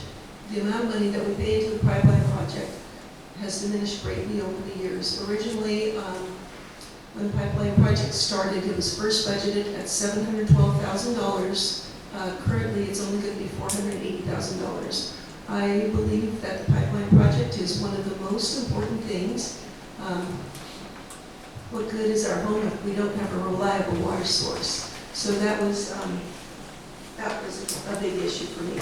The stated purpose of the dues increase at that time, when the dues were increased so that our project was being funded at $712,000, that was the reason for the dues increase, and that was promised to the members.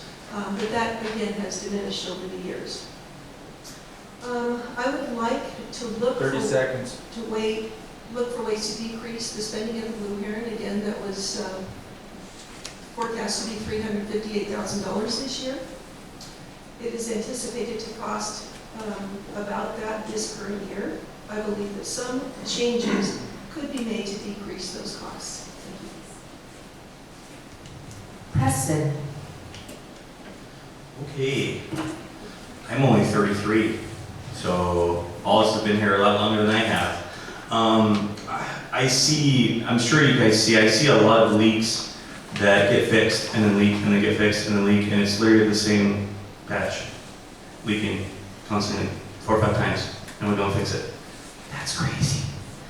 After it leaks the second time in the same spot, we should replace the entire pipe section. I know that's not practical, but that's gonna get things actually done.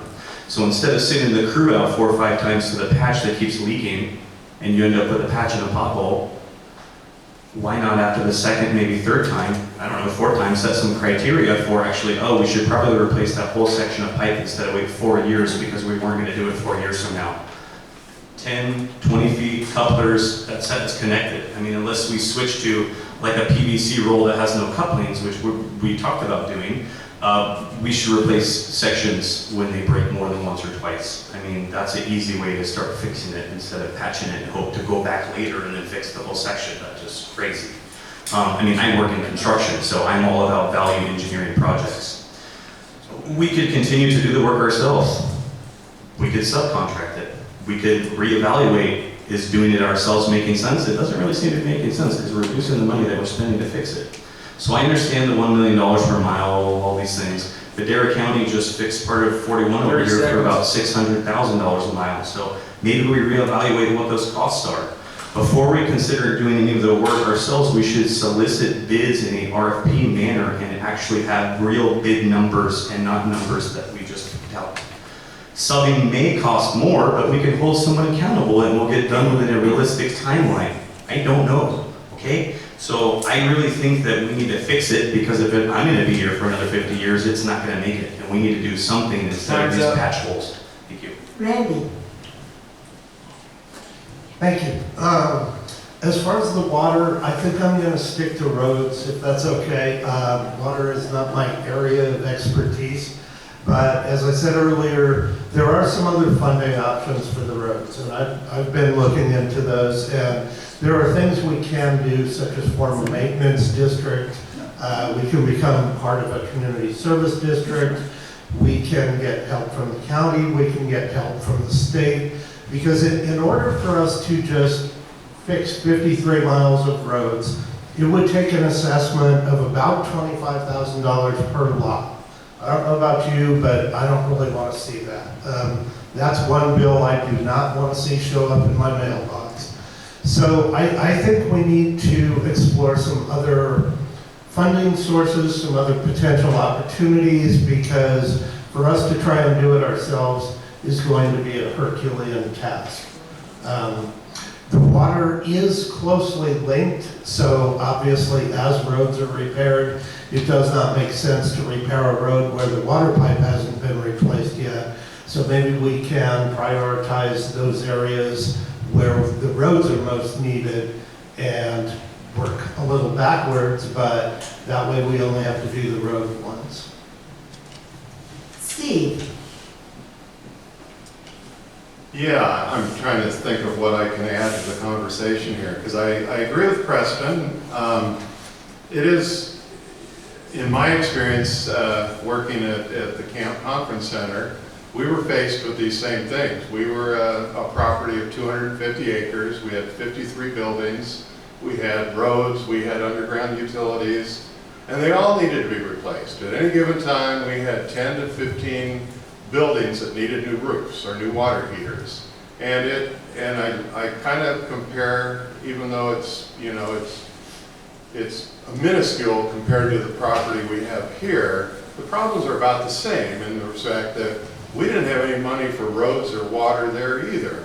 And sometimes, you know, I look at what we're doing, I look at the fact that we're looking for 3 water personnel right now, and just what that's, the difficulty just finding the workers. And I don't know. I don't know whether contracting it out is a good viable option, whether companies would come up here and do that with our difficulty with going through granite and just the difficulty of laying pipe here. So beyond that, I just think it's going to be a slow slog as we 30 seconds. wrap up these other projects, and then it looks like, then we have the $1.5 million a year to put toward water and roads a year, and it's just going to take a while. Cheryl? Thank you. Well, I don't know if anybody attended the last YSPC or the Ford meeting, but there was a wonderful map of our water system. This map had all the lines planned to get repaired. It showed what has been repaired, but then there were these little baby dots everywhere, and unfortunately a lot were around my house, of where leaks were taking place. But then there's also sections, so that's leading to the answer on this, but there were sections of the park that don't have leaks. So who did those and who did it right? Because if you look at them and analyze, and there are chunks, I would love to go back and look through whatever contracts or contractor, whoever did them, and what materials they used in those areas to realize that why are they working? Why are they not springing leaks like, well, my area, my cul-de-sac's a sprinkler. But, so I think that when you have employees, and I greatly appreciate our employees, they're great for maintenance. They're maybe not great for construction. And there is a big difference. Constructing something and constructing it properly and accurately is going to make a game changer, because you do it right, like I said, do it right in the beginning and it's done right. Then you can leave it to our staff to maintain all the other little nuances that tend to happen. So construction's one thing, outsourcing, getting those bids, making sure that when we are bidding it out, 30 seconds. that those bids that we receive, and making sure that they're not then the E&Os. That they're not going to give you a bid where they're all of a sudden going to up you on the errors and omissions and say, oopsie, it's going to cost 20 grand more, and do that to us again. So have that verbiage within those contracts too, as a safety net to protect us from those overages. Thank you. Ken? So I hear a lot of great ideas being fielded here, but unfortunately, I got to tell you, they're not based in reality. I have been out on every single road in this park, and I see firsthand what the problems are. I don't make any judgment calls on anything until I get the proof, the evidence, and see for myself how it works. I've been out there with Steve. We've surveyed the roads prior to putting in pipelines. I've been out there with Ken Harrington while he's with his crew down the holes in the ground, putting new valves and pumps in. I understand every pumping station, every piece of pipe that goes into the ground.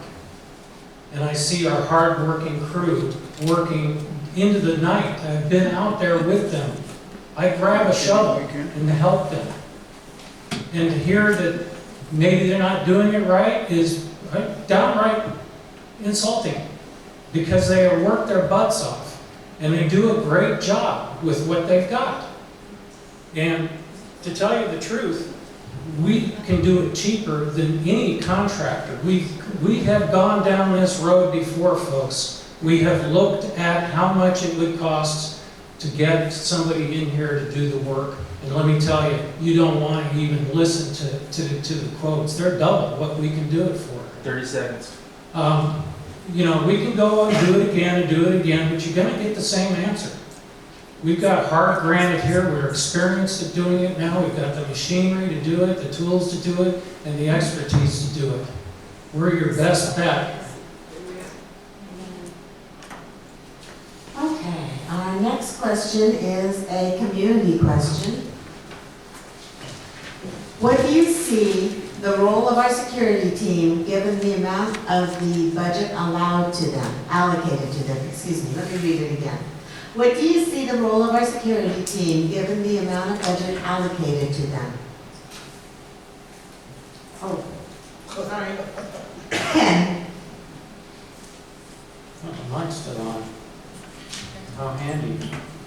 Yeah, so we spend a lot of money on security, right? $325,000 a year, a lot of money. So let's think about this for a second. We've got 4 or 5 cars, 6 cars, whatever, 1990s era Crown Victorias that we've paid, you know, like $4,000 a piece for. And we take good care of them, and they drive, you know, miles and miles a day through, all over the park. We have, you know, I think 4 or 5 security guards now. It's hard to keep track because they honestly, they come and they go. It's a low-paying job and it's boring as hell. So they, you know, that's hard to do. The security in the park is a very controversial thing. I admit to that. Some people say they think it's worth every dime, and other people think it's a waste of money. So what do? You get rid of them, and then what happens? First time something happens, the theft, a burglary, somebody gets injured, then it's worth it. So it's a tough one. I'm not going to give you any judgment call. I'm going to tell you the way it is. So I think it's worth it. I mean, we have a very low 30 crime rate seconds. here compared to the rest of Madera County. And they're, you know, the people that work for us are very helpful. Tammy, our leader of the security, she's wonderful. She works, you know, probably 50, 60 hours a week. So that's all I have to say about that. Kathy? Having security here in the association is required by our bylaws. When our bylaws were written, it included all of our amenities and also security. So it is legally required right now, as our bylaws are, that we have security. I'm not saying there couldn't be some changes, that some ways we could save some money. They are definitely a benefit to have here today at this meeting. They're definitely a benefit at the board meetings. Definitely a benefit at the restaurants to make sure people aren't wandering out of here drunk, making sure people aren't wandering out of the bar drunk, because that sometimes happens. My husband got hit by a drunk driver here in the parking lot. So it's useful to have security here. And I know they respond to people when they call them. I got saved by some dogs a couple of times. I called them when these dogs were trying to chase me. So they are useful, and currently they are required by our bylaws to have security. Preston? Hello. I have mixed feelings about this. I don't know well enough about the ins and outs of security to make that assessment, but I will tell you at my house I have 16 cameras. So maybe that speaks to what I'm talking about. I am gone a lot because I work throughout California and other states, and so I'll be gone for 3 or 4 days at a time when my wife and kids are home. So I have a security system, I have cameras. I need to be able to see where my toddlers went, what door they opened. I mean, there's a lot of homes in here of different sizes and styles. My house has 7 doors. I don't know why, who built it that way, but it literally, my security system tells me what door my kid goes out. So it's good to know what's going on in the community. Security provides eyes and ears. Now, people have different opinions as when we had the mail theft as to the validity of security. I think we could have tightened our belts. I think we could have had a more quicker response to try to slow the mail theft or get them on camera sooner. I know we have cameras around the park. The thing has been said that, oh, they're broken and we don't fix them. Well, you fix them. I have cameras that go down. I had one camera go down. It's $200. It was just a software problem. I replaced it. That's what we do. So if we have security here and we have working cameras, that's a really useful asset. I mean, I don't want to talk about gates or any of those things or whatever. I mean, that's not my position to do so. 30 seconds. But I feel like security is not utilized to the best of their abilities. And the sheriff response time is very slow. We don't have a lot of crime in here because of let us make money. The average income in this area is significantly higher than the surrounding area. So the crime that we're going to get is probably, unfortunately, from the surrounding area. It's probably not from our neighborhood. So it makes sense that security would deter those people. Now, I can't attest to the exact budgetary amount, but I feel that we could definitely do more to increase security. Randy? Thank you. Security does a lot of things in the park that not everybody knows about. When I bought my house here, security was a big selling point for me because I knew that there were going to be times I was away quite frequently, and it was nice to know that we have security cars driving around the park. No, they're not armed, but it's still a visual deterrent. And I think that the presence of security driving around the park is really important. They also perform house checks, welfare checks. They're often first on the scene when there's a fire in the park. They help with traffic control for events and for fires and for emergencies. I think security is a really valuable asset to our community, and I think it adds to our home prices and adds to the desirability of buying a house in the community. So I think we should do everything we can to support security. As mentioned, the vehicles are old. There's some maintenance costs there that we need to be okay with. Overall, I think security does a really good job, and I'm very, very glad we have them. Steve? Yeah, when we bought our house, we were still working full-time, so we were the weekend warriors, come over here Sunday after I got off work, and we'd stay for 2 or 3 days and work on our house. And it was just really reassuring that I would communicate with Tammy, our head of security, and they would keep an eye on our house when we were not there. And it was just, you know, because we had looked at houses not in this community, and I thought, that probably wouldn't have gone well for us if the neighbors knew we weren't there for 3 weeks at a time. So that was reassuring, and to me it's just kind of nice to look out and, oh, there goes our son-in-law's from Memphis, so they call him the Popo. So we always say, oh, there goes the Popo down Long Hollow again, what's going on? And to come to events here and just see somebody in uniform, it just gives a reassurance to us. And I know they do house checks or welfare checks for our elderly, which I think it's great. I think that's a real community service that we offer through our security. I know we've got our neighbors behind us are both in their 90s, and bless their heart, she called me one day and says, "Oh, John fell," and I said, "I'm on my way," you know, and he didn't hurt himself or anything, but you know, she said he didn't know the number for security, so I helped him. You know, he put it on his phone now, and I said, "You put my number right there too, and you call me anytime." And so, to me, yeah, I agree with Randy that they do offer a real viable service for us. Cheryl? Thank you. The role of our security team, I don't know. Myself, I've utilized them to get home dogs back to their home, and that's it. So I know that I believe when we have events here, for the wedding venue, and utilizes that, I believe that we have to provide because we serve alcohol, to the security guards. So I know that's one of the reasons, but really what I would like to know is, I know the job descriptions on the website for when they're looking for security, so that's the only reason I know what the description is, but we're missing a report. I think all us homeowners would like to know, what do they do every day, each one? Because for people to question it, the way to get rid of those questions is provide a report.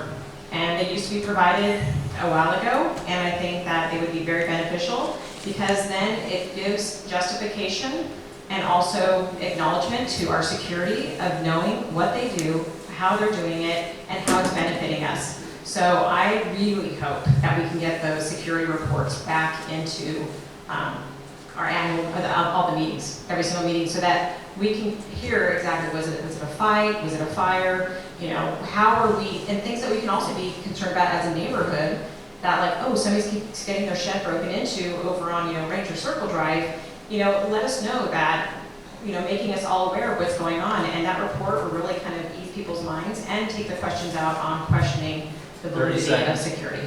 Thank you. We are at our last question. I know it's been a long night, and you guys have really been hanging in there. The last question is number 9. What is the best way to address differences of opinion on the board or between the board and the general manager? Let me repeat that. what is the best way to address differences of opinion on the board or between the board and the general manager. And we'll start with Cheryl. Thank you. This, I think, just boils down to common courtesy. Just being really kind to one another, understanding everybody's different. We all learn differently. We all speak differently. We all have different backgrounds that we all came from, different experiences. You know, that's really our world and our community.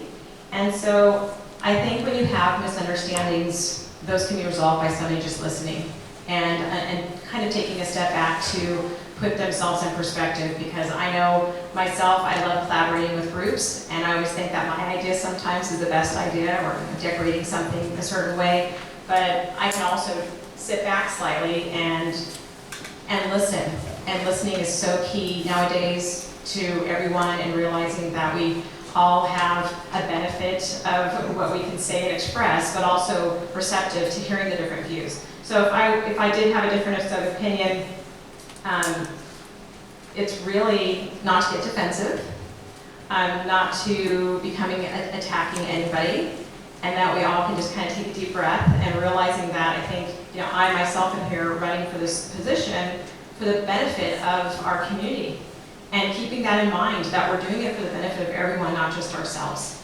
And really putting that in perspective of sitting back and just really talking like grown-ups. It's okay to 30 have seconds. a conversation and to be kind to others and to collaborate during those meetings. And also, you know, sharing resources and being open-minded to how people can actually come together to create really great things together. And I do have that hope for our community and this board.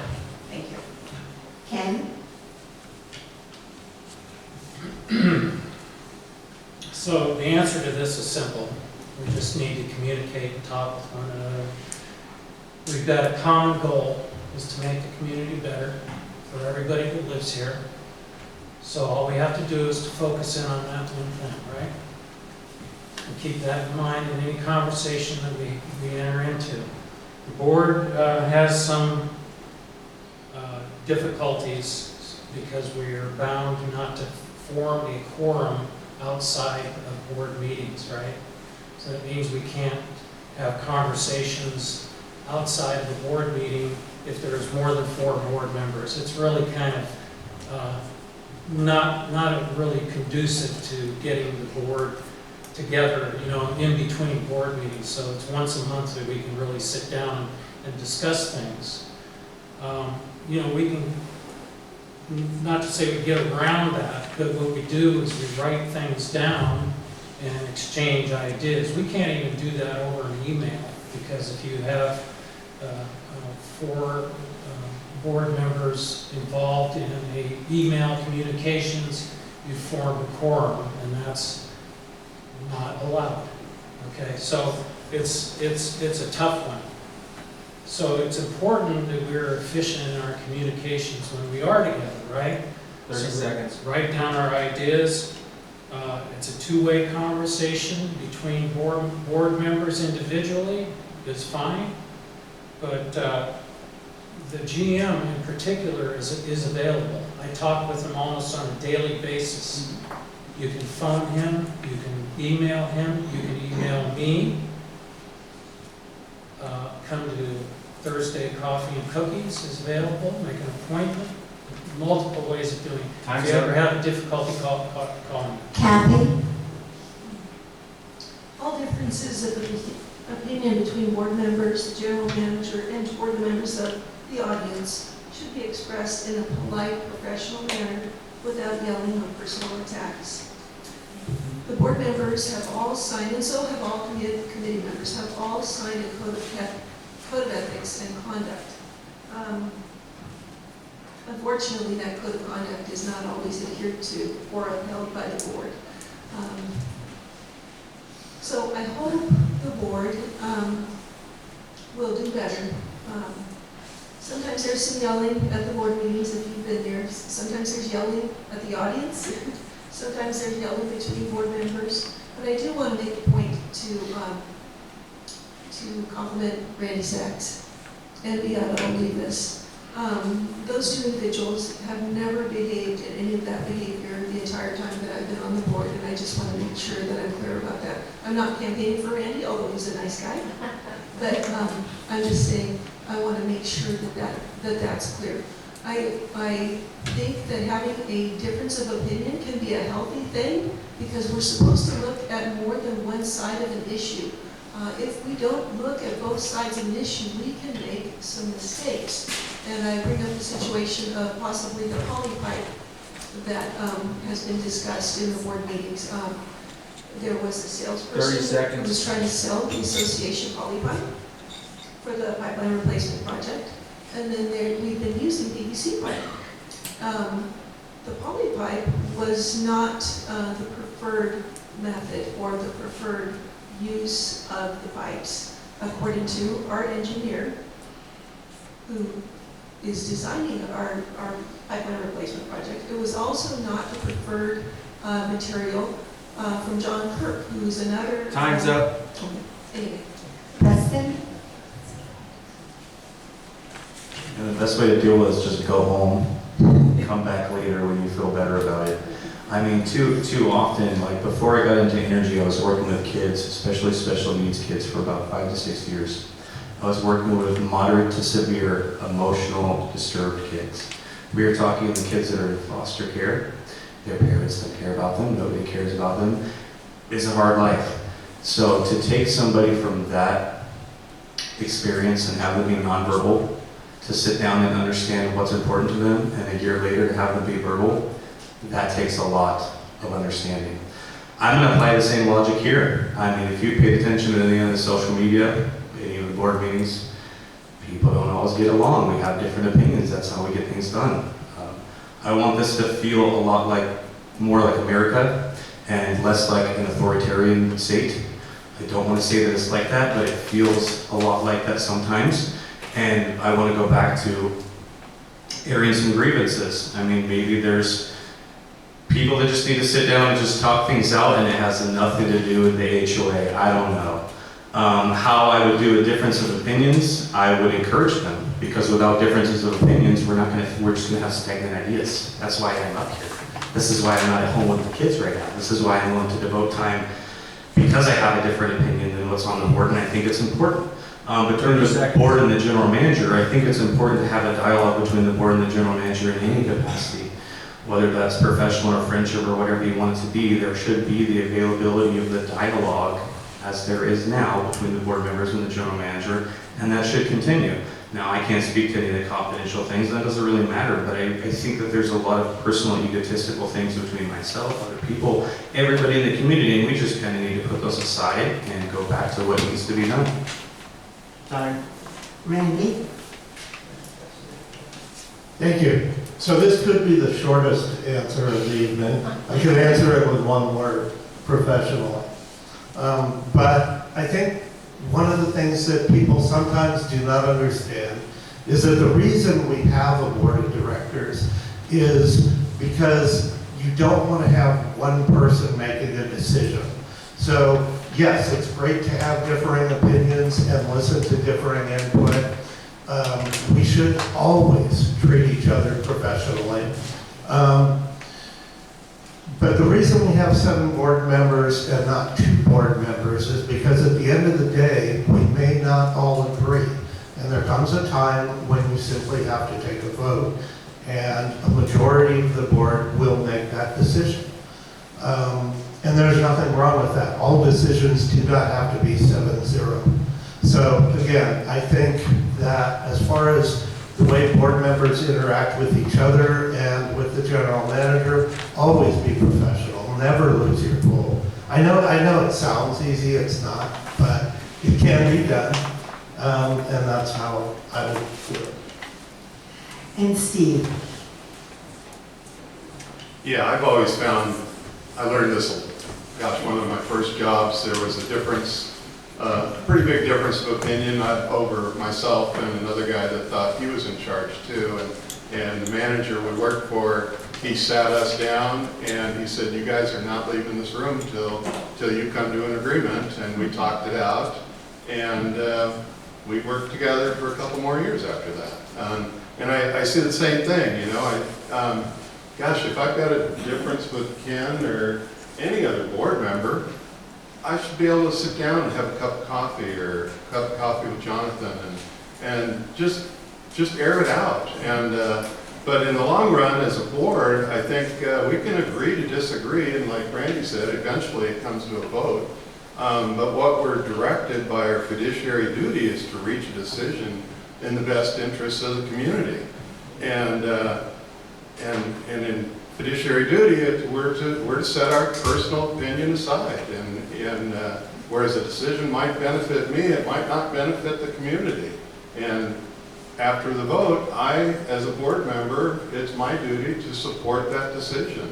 And in my management career, that's what I was expected to do. You know, I'd gone through these meetings, and there was a lot of decisions made I did not like. But 30 seconds. I had to go back to work, and I had to support my executive director and my board of directors. So. Yeah, so that's what I've got to say. Thank you. That is the end of the questioning period. I just want to quickly go over how many of you have received your ballots. I should see every hand up. Perfect.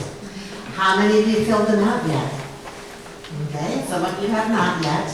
I have my ballot. I have not filled it out yet. Our ballot. Our ballot. Excuse me.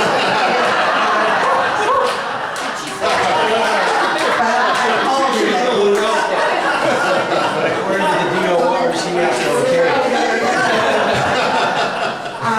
I want you to make sure that you sign your white envelope, that it will not, we need that signature. And please, if you want to give 2 votes to one person, 2 votes to another, that's fine. But if you want down 1, 2, 3, 4, that is not fine. Just put a check mark or a 1 by the ones you want to vote for. And So what would happen when they do something like that? It won't count. it won't count. That's right. It'll be an invalid ballot. It's not an order of 1, 2, 3, 4, it's No, a I'm vote. just letting them know that their votes have to get counted at all. Yeah. So, and make sure you seal your blue envelope. Do not mark it at all. Don't put anything on it. And put it inside your white envelope that has your signature. The ballot box, you will notice, is at the front on the deck, and you can put it in there. I hope to see many, many ballots this year. Many, many. I'd like to see enough so that we hit the quorum. I want to thank all of you for sitting through all of this. I hope that you learned more about the perspectives of each of these candidates. Thank you. This was a long meeting, but we really appreciate it. And thank you, community. We got through most of the questions, but not all of them. So thank you very much.